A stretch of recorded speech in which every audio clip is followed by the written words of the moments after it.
하나님의 뜻이 뭐냐? 라고 묻는다면 이견 없이 우리가 거룩하게 사는 것입니다.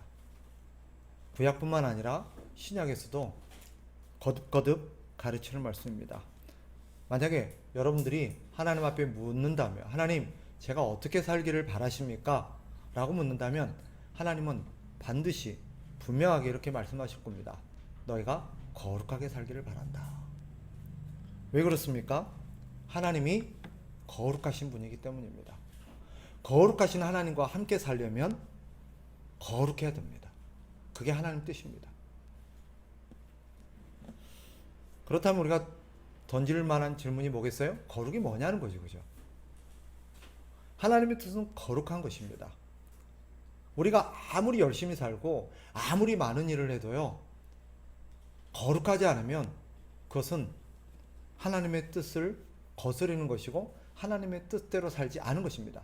열심히 살았는데, 정말 열심히 살고 많은 일을 했는데, 주를 위해서 정말 우리가 많은 일들을 했는데 거룩하지 않았다 그러면 아무런 의미가 없는 것입니다. 하나님은 분명히 말씀하실 겁니다. 내가 너에게 원한 건 거룩이었다. 나는 네가 거룩하기를 바랐어. 거룩이 무엇입니까? 어떻게 사는 것이 거룩하게 사는 것입니까? 성경이 우리에게 가르치는 것들을 정의해 보면, 거룩은 오늘 어떤 단어가 쓰였냐면 카도시라는 히브리어가 쓰이는데 구별을 하다는 뜻입니다. 구별하다. 그래서 거룩이 뭐냐면 구별된 것입니다. 근데 하나님께 거룩하다는 것과, 하나님이 거룩하다는 것과 피조물인 우리가 거룩하다는 건 조금 달라요. 둘 다 구별되다는 뜻이 있어요. 그런데 하나님이 거룩하시다라고 말할 때는 하나님이 우리와 피조물과 구별된 분이라는 뜻입니다. 크게 세 가지 면에서 하나님은 거룩하신 분입니다. 즉 피조물과 구별된 분이십니다. 첫째는 뭐예요? 하나님의 지위, 하나님의 위치에서 우리와 구별되십니다. 하나님은 피조물이 아니세요. 하나님은 창조주로서 우리와 구별된 위치, 구별된 지위를 갖고 계신 분이십니다. 하나님이 우리를 아무리 귀하게 여기고 우리를 자녀 삼으시고 우리를 친구라고 말씀해 주셔도 그 지위가 같아진다는 뜻이 아니에요. 마치 예전에 우리가 사극을 한 번씩 보잖아요. 사극을 보면 그런 장면을 보셨는지 모르겠는데, 왕이 아주 사랑하고 신뢰하는 신하를 자네는 내 친구일세 라고 말하는 대목이 나와요. 그러면 친구라고 해서 그 신하가 아 그래? 그럼 너가 내 친구야? 오늘부터 우리 1일이야? 이러면서 반말을 해도 되는 거예요? 왕이 그 사람을, 신하를 친구로 대한다? 자네는 내 친구일세 라고 말한다고 해서 신분이 같아진다는 뜻이 아니죠, 그죠? 하나님이 우리를 친구로 대한다, 우리를 사랑한다, 너는 내 자녀다 라고 말할 때 그런 의미가 내포되어 있어요. 아무리 하나님 우리를 자녀 삼으시고 우리를 친구처럼 대하신다 하더라도 하나님과 우리 사이에는 건널 수 없는 강이 있어요. 신분과 지위와 어떤 그런 존재로서의 어떤 구별됨이 있습니다. 하나님은 피조물이 아니세요. 그래서 아무리 우리가 하나님을 사랑하고 하나님을 친밀하게 대한다 할지라도 하나님의 구별된 지위를 우리가 넘어설 수는 없는 것입니다. 따라서 하나님이 거룩하신 분이라는 것을 이해하지 못하는 사람들이 가끔 이렇게 하나님에 대해서 무례한 태도를 취하곤 해요. 하나님은 내 아버지세요. 하나님은 나의 친구세요. 하나님은 그래서 누구보다도 내가 편하게 대할 수 있는 분이에요. 굉장히 멋진 것 같고 믿음이 좋은 것 같은데 사실은 어떤 면에서는 굉장히 하나님에 대한 어떤 오해를 갖고 있는 경우가 있을 수 있습니다. 하나님은 본질적으로 피조물과 구별된 분이시다는 뜻입니다. 아무리 하나님이 우리를 가까이 하셔도 그 존재적인 본질을 건널 수는 없습니다. 두 번째로 하나님이 거룩하시다고 말할 때는 하나님의 능력적인 면에서 우리와 구별된 분이시다라는 것입니다.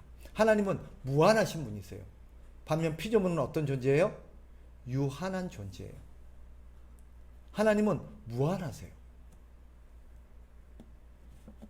그리고 세 번째로 하나님이 거룩하시다고 말할 때는 피조물과 어떤 면에서 구별되느냐? 하나님은 죄가 없으십니다. 근데 피조물은 어때요? 네, 죄가 있어요. 성경 여기서 여러 가지 표현으로 쓰고 있는데 부정하다, 오염되었다라고 말합니다. 피조물을. 그러나 하나님은 어떤 분이세요? 전혀 부정하지 않으시고 오염되지 않으시고 거룩하신 분입니다. 이때 거룩하다는 것은 어떤 의미예요? 하나님은 죄가 없으시다는 뜻입니다. 이렇게 하나님은 피조물과 구별된 분이시다라고 말할 때 하나님을 거룩하다고 말합니다. 그러면 피조물을 향해서 거룩하다, 하나님은 우리에게 내가 거룩하니 너희도 거룩하라 라는 의미를 하나님과 똑같아져라 그런 뜻으로 이해하시면 안 돼요. 우리는 하나님이 내가 거룩하니 너희도 거룩하라, 나와 똑같아져라 그렇게 말하는 게 아니에요. 하나님 우리에게 거룩하라 그래서 우리가 하나님이 될 수 있어요? 창조주가 될 수 있어요? 못 돼요. 우리가 무한한 존재가 될 수 있나요? 못 돼요. 우리가 죄가 전혀 없는 존재가 될 수 있나요? 못 돼요. 우리는 그렇게 될 수가 없어요. 그러면 하나님 우리에게 거룩해라, 나는 너희가 거룩하길 바란다라고 말할 때는 어떤 의미일까요? 그것은 역시 구별되라는 뜻입니다. 여기도 카도시 구별되다라는 단어가 쓰입니다. 이 구별되다는 의미는 뭐냐? 이런 의미예요. 하나님을 위한 존재로, 하나님의 것으로 구별되게 산다라는 의미가 담겨 있습니다. 그래서 하나님이 우리를 향해서 내가 거룩하니 너희도 거룩해라 라고 말할 때는 너는 내게 속한 자로서, 나를 위한 사람으로서 구별되게 살아라 라는 의미가 그 안에 담겨 있는 것입니다. 물론 궁극적으로 우리는 누구를 닮아가야 돼요? 하나님을 닮아야 돼요. 하나님처럼 돼야 돼요. 그러나 존재적으로 우리는 하나님이 될 수는 없어요. 하나님 우리에게 내가 너희가 거룩하기를 바래, 너는 거룩하게 살아 라고 말할 때는 하나님의 것으로 구별되게 살아라 라는 의미가 담겨 있습니다. 예를 들어 볼까요? 하나님을 위해서 살도록 구별된 사람들을 성경은 뭐라고 부를까요? 모든 사람이 원래 하나님을 위해 살도록, 이 땅의 피조물들이 원래 하나님을 위해서 존재하도록, 하나님의 영광을 위해서 살도록 만들어졌어요. 그런데 죄가 이 모든 것을 오염시키고 부정하게 만들어서 타락하게 만들었어요. 그래서 그 무엇도 하나님을 위한 것이 될 수가 없어요. 이게 이 세상의 모든 피조물의 실존입니다. 존재적인 본질이에요. 누구도 하나님을 위해 살 수 없어요. 그런데 하나님께서 하나님을 위해 살도록 거룩하게 구별한 사람이 있어요. 그 사람들은 뭐라고 부르죠? 그 사람을 성도라고 불러요. 근데 구약에서는 뭐라고 불렀을까요? 제사장 혹은 나실인 이렇게 불렀어요. 하나님을 위해 살도록 거룩하게 구별된 사람을 뭐라고 부른다? 성도라고 불러요. 성도. 신약에는 뭐라고 불러요? 성도라고 표현하기도 하지만 또 뭐라고 부를까요? 그리스도인이라고 부릅니다. 그리스도인. 이 사람은 어떤 사람이에요? 하나님을 위해 살도록 거룩하게 구별된 사람이에요. 또 모든 땅이 하나님을 위한 땅이 돼야 되지만 오염되어 있죠, 그죠? 그런데 하나님께서 하나님을 위해서 특별하게 구별한 땅이 있어요. 구별한 장소가 있어요. 그걸 뭐라 불러요? 성지라고 표현하지 않고 성소 혹은 성전 이렇게 표현합니다. 하나님을 위한 거룩한 공간이란 뜻이죠. 거룩한 장소. 그래서 하나님을 위해 살고 하나님을 위해 쓰이도록 하나님이 거룩한 구별한 장소를 성소 혹은 성전이라고 말합니다. 하나님을 위해서 모든 것들이 하나님을 위해서 쓰여져야 되지만 다 죄로 오염돼서 하나님을 위해 쓸 수가 없게 되었어요. 그럼에도 불구하고 하나님의 제사를 위해서 거룩하게 구별된 이 짐승들을 뭐라고 불러요? 또 거룩하게 구별된 물건들을 뭐라고 불러요? 성물이라고 그래요. 성물. 하나님을 위해 사용하도록 거룩하게 구별하는 게 있어요. 물건들을. 그걸 성물이라고 불러요. 이 성물 안에는 재물도 포함돼요. 모든 시간이 하나님을 위해서 거룩하게 살아야 되고 사용돼야 될 시간이지만 그렇게 되지 못해요. 그래서 하나님께서 하나님을 위해서 거룩하게 구별한 시간이 있어요. 그걸 뭐라 불러요?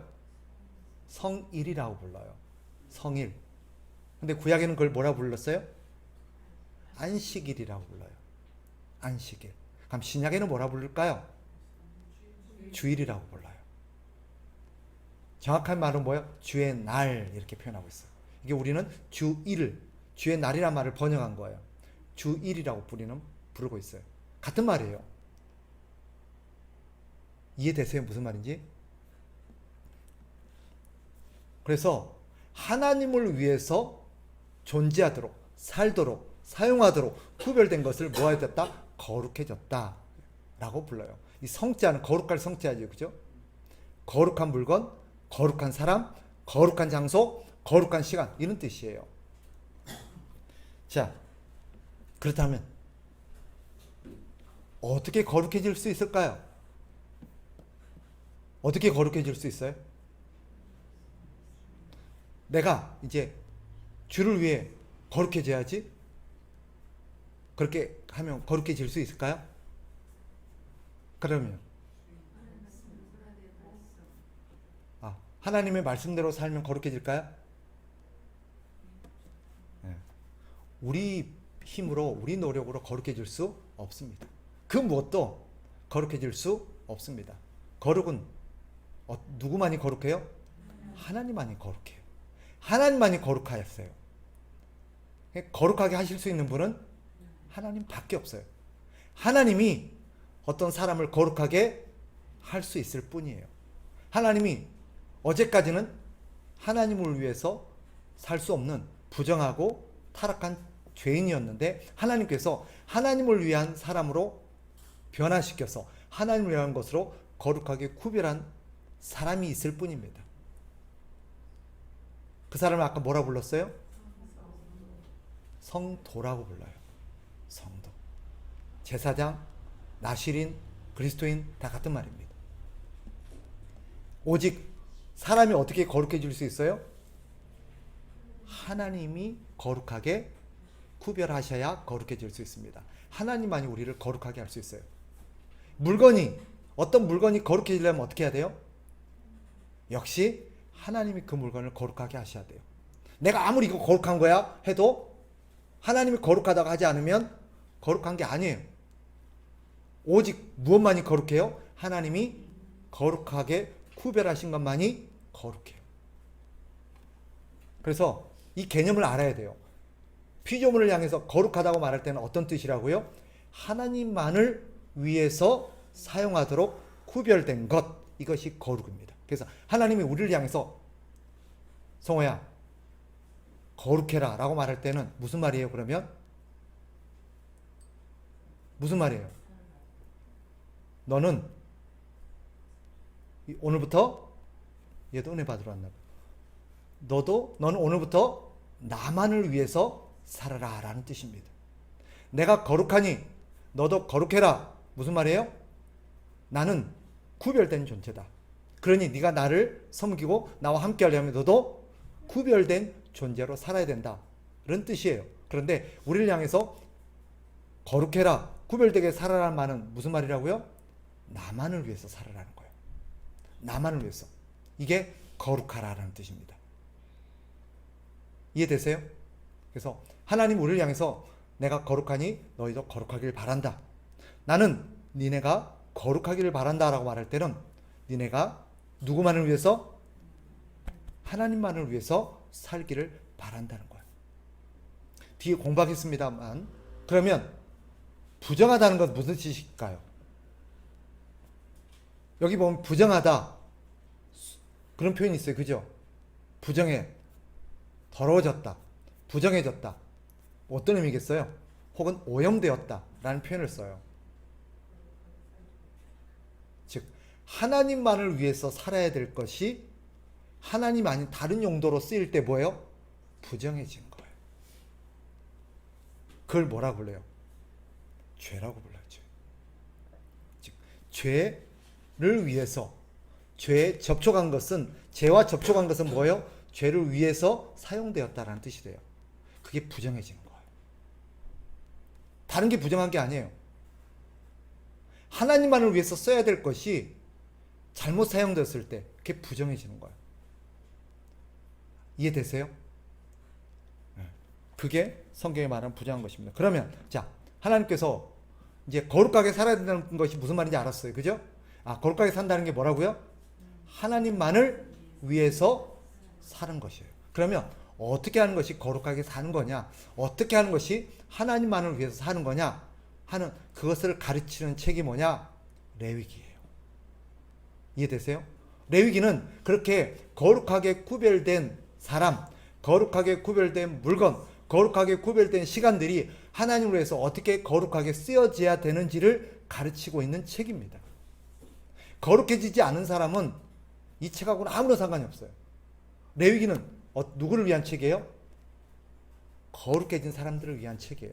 그 거룩해진 사람들이 그럼 어떻게 거룩을 유지하면서 거룩하게 살 수 있는가 하는 것을 가르치고 있는 책이 레위기다. 그래서 레위기에 보면 뭐가 나와요?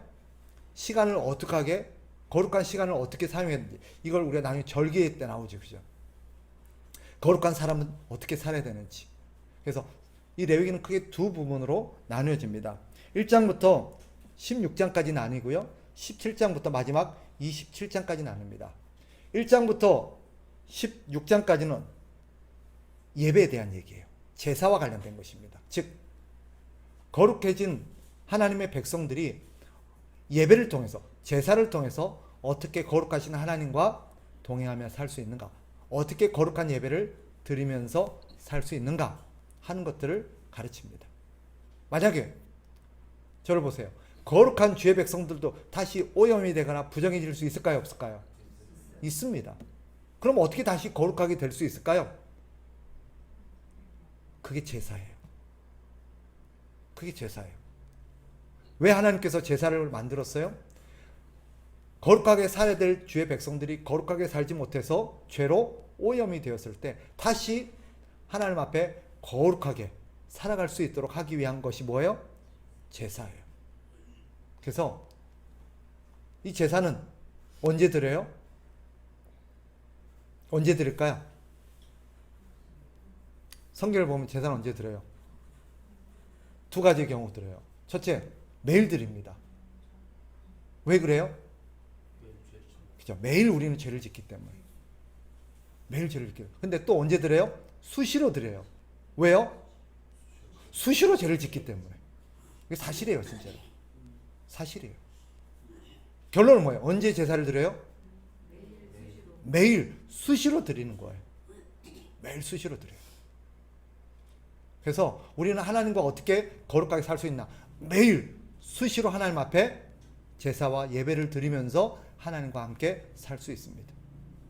17장부터 마지막 27장까지는 그러면 어떤 내용을 다루고 있냐? 그것은 세상 속에서 하나님의 백성들이 세상 사람들과 더불어 살아갈 때 세상에서는 어떻게 거룩하게 살아야 되는가 하는 것을 다루고 있는 것이 17장부터 27장까지 내용입니다. 자, 그래서 레위기는 우리에게 무엇을 가르칩니까? 거룩한 게 뭐냐 하는 거와 같고, 거룩해진 백성이 어떻게 거룩하게 살 수 있는가 하는 것을 가르치고 있습니다. 정리해보면 레위기를 통해서 하나님께서 우리에게 가르치시는 하나님의 뜻은 무엇입니까? 우리가 어떻게 사는 거예요? 거룩하게 사는 것입니다. 거룩하게 사는 거예요. 거룩하게 살지 않으면요, 우리는 하나님의 뜻대로 사는 게 아닙니다. 내가 어떤 직분을 받았건, 내가 교회에서 얼마를 다녔건, 교회에서 내가 무슨 일을 했건 거룩하지 않으면 그것은 하나님의 뜻과 아무런 상관이 없고 그 사람은 뭐예요? 부정하고 타락한 사람이에요. 하나님의 뜻과는 상관없는 사람이에요. 절대 하나님을 기쁘시게 할 수 없어요. 그러면 물어봅시다. 거룩한 사람이 어떤 사람일까요? 하나님의 뜻대로 사는 사람이에요. 거룩한 교회는 어떤 교회입니까? 하나님의 뜻대로 섬기는 교회죠. 교회는 거룩해야 합니다. 그게 하나님의 뜻입니다. 우리 교회가 아무리 우리끼리 의기투합해서 열심히 뭔가를 해도 그게 하나님의 뜻에 합당하지 않으면 그 교회는 거룩한 교회가 아닙니다. 교회를 아무리 깨끗이 청소해보세요. 교회를 아무리 막 우리가 생각하는 거룩하게 꾸며보세요. 여기다가 촛불을 막 불 닦고 촛불 켜놓고 뭐 굉장히 거룩할 만한 커튼을 막 들여놓고 멋진 문양을 새겨놓고 그렇다고 거룩해질까요? 1도 거룩해지지 않아요. 그렇게 거룩되는 게 아니에요. 거룩이 뭐라고요? 하나님의 뜻대로 살아가는 것입니다. 하나님만을 위해서 하나님의 뜻대로 살아갈 때 거룩해진다라고 말합니다. 오늘 이 사실을 잊지 맙시다. 하나님의 뜻은 분명합니다. 우리가 거룩하게 사는 것입니다. 그래서 우리가 이 땅을 살면서 가장 힘써야 될 건 뭐예요? 거룩하게 사는 것입니다. 그럼 어떻게 거룩해질 수 있어요? 하나님의 말씀대로 살아갈 때 거룩해질 수 있다. 레위기는 그렇게 거룩하게 살아가는 방식을 우리에게 가르치고 있는 책입니다. 다음 주부터 우리가 레위기를 공부할 텐데 숙제가 있습니다. 다음 한 주 동안 바쁘시지만 레위기를 한번 읽어오십시오. 레위기를 읽는데 2시간 걸립니다. 일반 정독하면 2시간 걸립니다. 우리 예전에 레위기 통독도 해봤잖아요. 레위기 아니었어. 한 권 전체 우리 통독한 적 있잖아요. 그죠? 레위기를 한번 통독해 보시기 바랍니다. 오늘 제가 아까 6장까지 읽다가 왔는데 레위기를 저도 계속 레위기를 강의하는 동안 다시 수십 번을 또 읽어보려고 합니다. 다시 한번 레위기를 읽으면서 하나님의 뜻이 뭔지 어떻게 우리가 거룩하게 살 수 있는지 되새기는 그런 기회가 되기를 주의 이름으로 바랍니다.